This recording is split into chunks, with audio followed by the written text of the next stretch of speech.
Is this year a small Mercedes EQS or a budget EQS? This year is the all-new Smart 3, a compact or small electric vehicle. Everything about here with Thomas Nauticfil in 4K, full screen, full length. Let's go with the front that looks Mercedes alike. And why is that? Yes, there are Mercedes folks working on that vehicle. Smart is now shared by Mercedes and Geely, and that's why you have that Mercedes part, this Mercedes influence, but at the same time the Geely influence, where you have the siblings of the Volvo EX30 or the Zeekr X. And there has been the Smart 1 that is a little bit shorter, and this one here now, the Smart 3, the longer, and also this coupe shape version. We have it here in the Brabus trim, that's the all-wheel drive trim, and it's already sporty. Look at that here in the lower part where the red shines through the black foreground. It's pretty cool actually. The light strip goes all the way through, LED from start and matrix LED then as an option. The length at 4.40 meters, that's 13 centimeters longer than the Smart 1. By the way, this hashtag thing, yes, they really call their cars hashtag 1 and hashtag 3. I usually make it a little bit simpler and just call them 3 and 1. Because, you also told me that, when you have this hashtag thing and then a number, usually you say like Smart number 3 or Smart number 1. Yeah, I mean, this hashtag thing is their marketing thing, but I just keep it with Smart 3. That's more simple, right? The side profile is indeed EQS-alike, so definitely here the Mercedes design. And lengthwise, if you think about the Mercedes models, this would be more or less equal to a Mercedes EQA. The Mercedes EQB would be a little bit longer. Here the wheels are either 19-inch or with the Brabus version 20-inch. That looks definitely cooler. We'll also see later on about the ride. And once again, the Brabus version has accentuations and more Brabus badges. The Smart 3 is 8 centimeters or 3.5 inches lower than the Smart 1. You especially see it here in the rear where it's more in this condensed coupe style. Then the light strip again goes all the way through. Brabus version has the red accentuations and even more Brabus badges at the rear. Talking about the acceleration figure, Brabus is always all-wheel drive, that means one electric motor in the rear, plus one at the front. 3.7 seconds in the acceleration figure, so more or less a hot electric hatch actually. And if you go for a rear-wheel drive version, that's 5.8 seconds in the acceleration. There will later on also be an all-wheel drive version, which is not the Brabus one, to fill that gap in between. Turning indicators here in the front, actually pretty cool, replacing the daytime running light. Turning indicators in the rear, integrated right here, is actually also visible and pretty cool, isn't it? Better fitting to my auto today is here this white vehicle. I wanted to show you that as a contrast. If you do not go for the Brabus version, this one here looks a little bit less sporty. These 19-inch wheels are in that styling also a little bit, let's say, matter of preference. What do you think? Here, once again, the shape is of course the same. Our main vehicle was black with a red contrast. Here, other way around, red with a black contrast. As for the battery sizes, net figures, 47 kilowatt hours net for the small version, the Pro. All other versions, Pro Plus, the Pulse, the Premium, and here the Brabus get a 62 kilowatt hours net battery. Not too big, however, they focus on being like the city SUV, maybe secondary vehicle, or if you take it as a primary vehicle for the longer trips, you maybe get something else, I don't know. We'll later talk about the real-world range when we do the concise driving efficiency test. As for recharging, it's actually quite decent. The small battery, 7.4 kilowatt AC and 130 kilowatt DC. However, here the bigger battery, which we also have in the Brabus, that is at 22 kilowatt AC, that's decent, and 150 DC peak. However, in both cases, fast charging in optimum conditions is less than 30 minutes, 10 to 80% state of charge. Does it shrunk or not? Yes, it does. It's a small one. Oh, ain't that cute? Here, for example, just with the tire fit kit, it would house a small cable, maybe.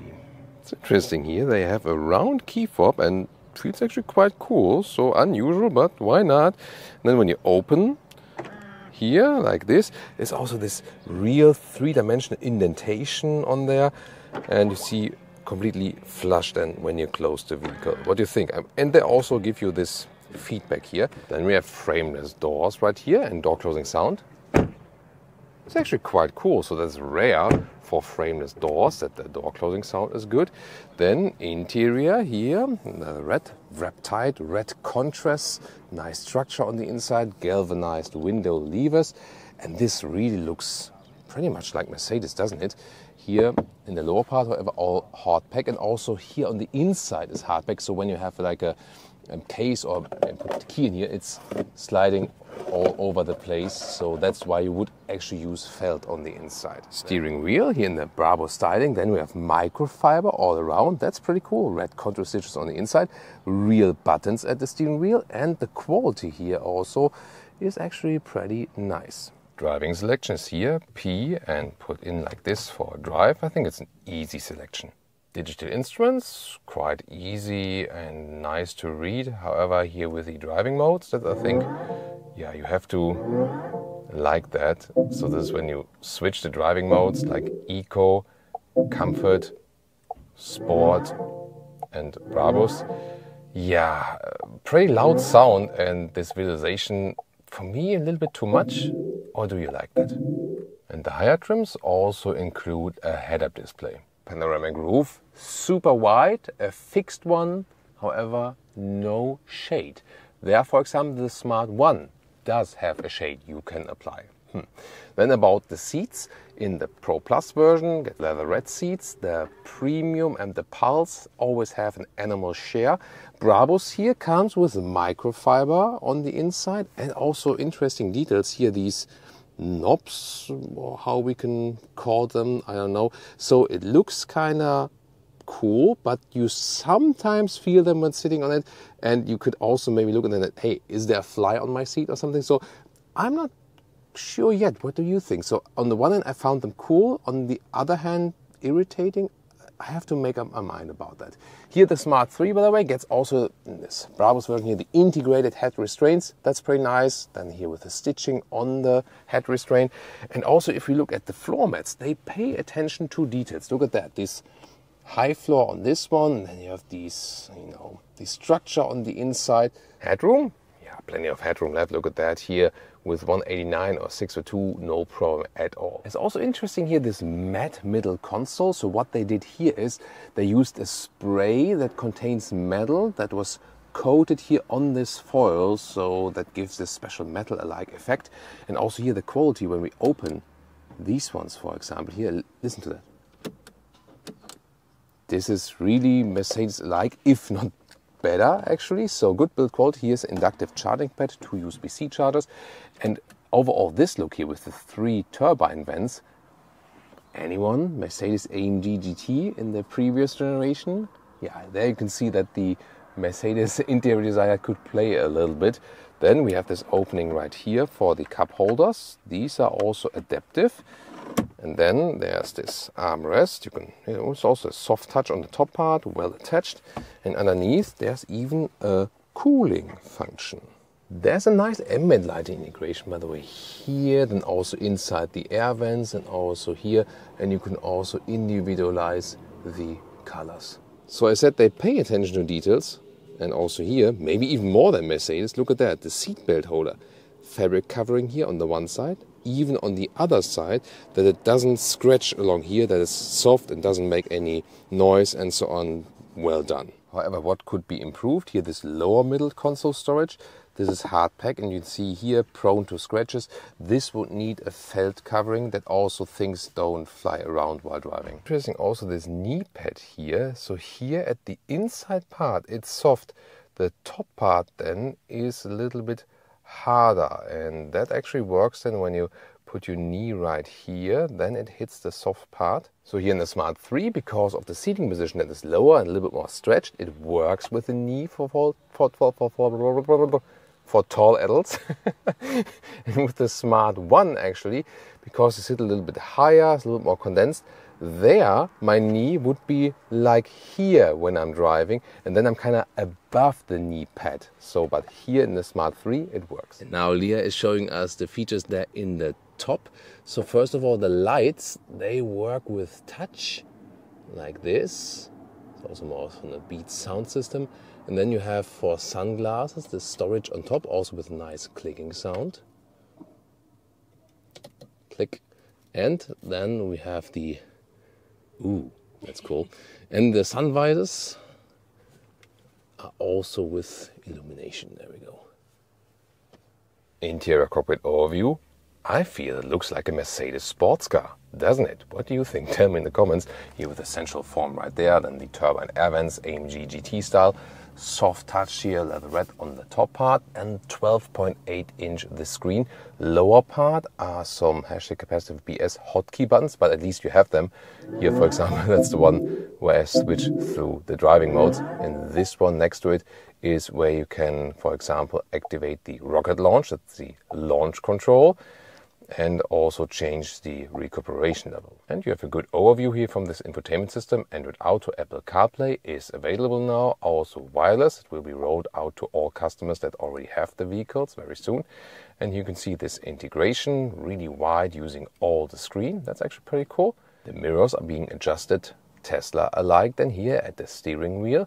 And the climate unit is here in the lower part. It always stays at that position at least. And the vent strength is adjusted here. This leopard is this avatar that is following you all the way in the screen.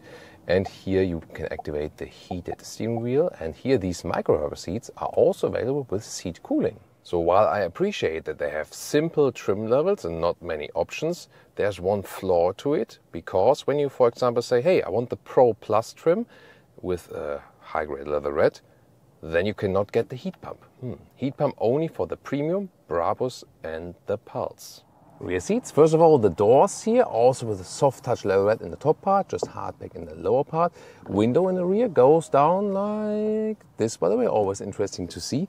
Then you have more legroom in the rear, even with tall L's. In the Smart 1, there's just tiny space left, but still works. This one here easily works with 5 tall L's, also here on the middle seat. Of course, the outer seats are more comfortable. Overall, I found the seating comfort. The seats are kind of sporty and stiff, but overall still very good in the comfort, both front and in the rear, and headroom in the rear is also no problem at all. Interesting detail, by the way, here these lights, these ones you can really physically press in and to, activate or deactivate them. It's a very cool solution and also a good premium quality, I feel. As for the trunk or for the boot, here comes our most successful reel or short content. I hope you're already tuned into our YouTube Shorts channel, Thomas Let's Go. I'll link it in the video description and the pinned comment. See you also there. But now to the content here, because the trunk or boot opening is here hidden inside the A of the Smart logo. There we go. When I press it, then it opens. Pretty cool. 370 liters. These are, you can see it fits with a decent luggage size. Just here this cover, I mean, that's the way it is closed. But when you have it opened like this part is super long, so you cannot push it down yet. Just push it up and then I get it out. It's 1.40 meters in width approximately, and the length here is about 83 centimeters or 33 inches. And when you have put everything out, then actually you can use this cover. Look at that here at the sides. You can fold down like this, but then again you're missing length here, so not ideal.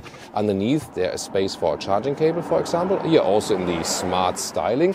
And you can also fold the seats. You could also do it from here. Fold these ones up, push it through like this and that. There we go. Complete length, around 160 meters or 62 inches to the front seats. And here we can also very well see how the Smart 3 trunk still has some more space left in front of the suitcase. Whereas in the Smart 1, there's just a little space left in front of that suitcase. All right, Brabus mode and rocket launch activation. Let's go. 3, 2, 1, go.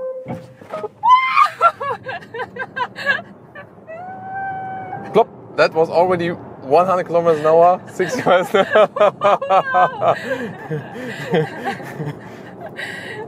Just 2 days ago, we were riding a roller coaster together, one of the fastest ones in Europe.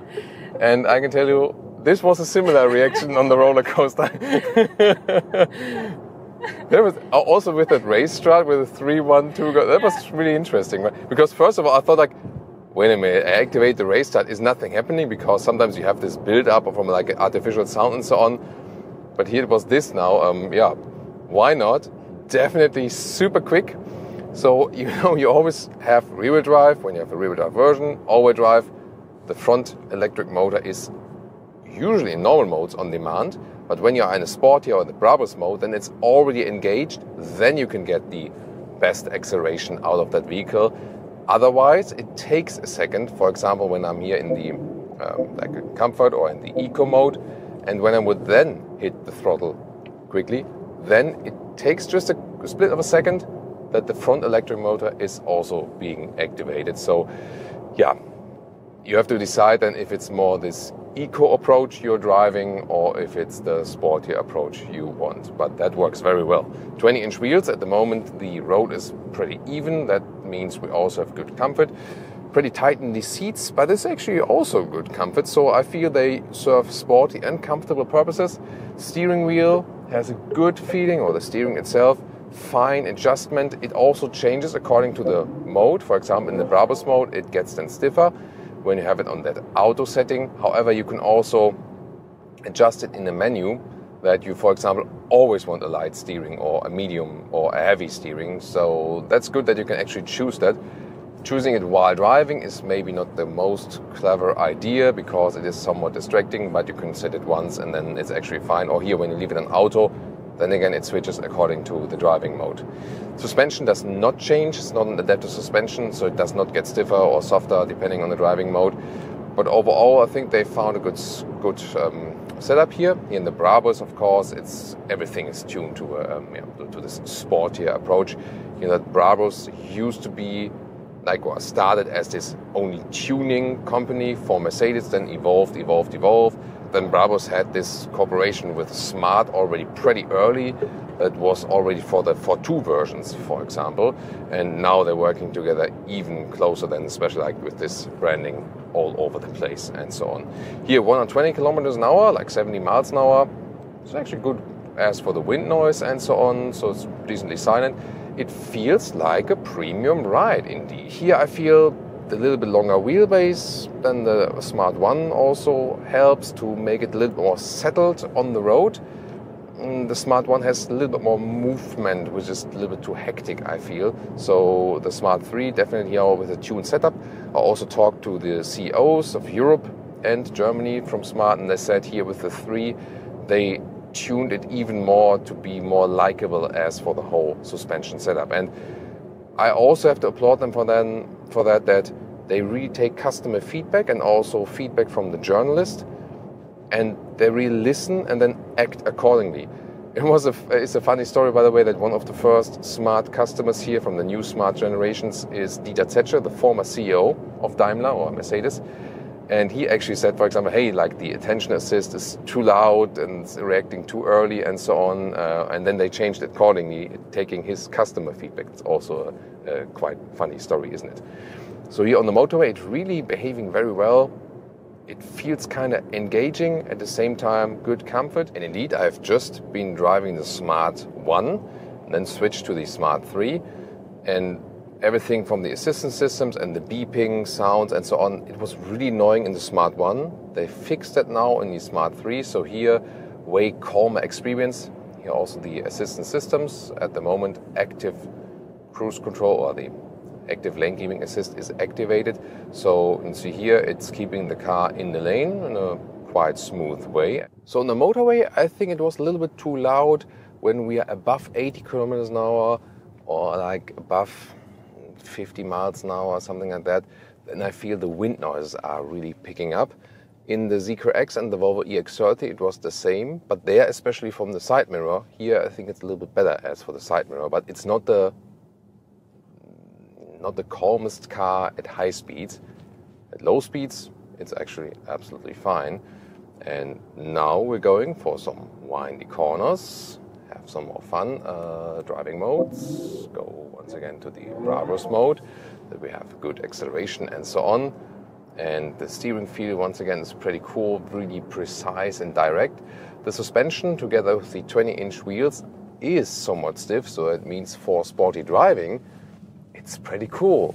So just when it gets bumpy, you feel it's rough and you feel a lot of movement, so it's not the best on the passenger, I would say, but it's actually really a lot of fun here. Wow. So the car is doing that very well. Of course, I always have a rear wheel bias, even if I have an all-wheel drive model here.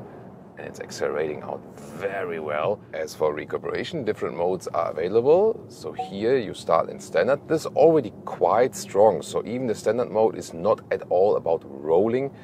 There is a notable recuperation, and here on strong it's even stronger when I lift my foot off the throttle, and then you can even go to E-pedal. Okay. Yeah, 5 seconds. Thank you. And now I can confirm, really? Why? So when I then lift my foot off throttle, it's defo one pedal driving. So here then, no brake pedal at all needed, just in emergency situations. I always feel that some rolling effect is better on the passenger, especially unless you're really tuning it very finely with the throttle. But even if I really just slightly lift the throttle, there is really strong braking already from the regenerative braking.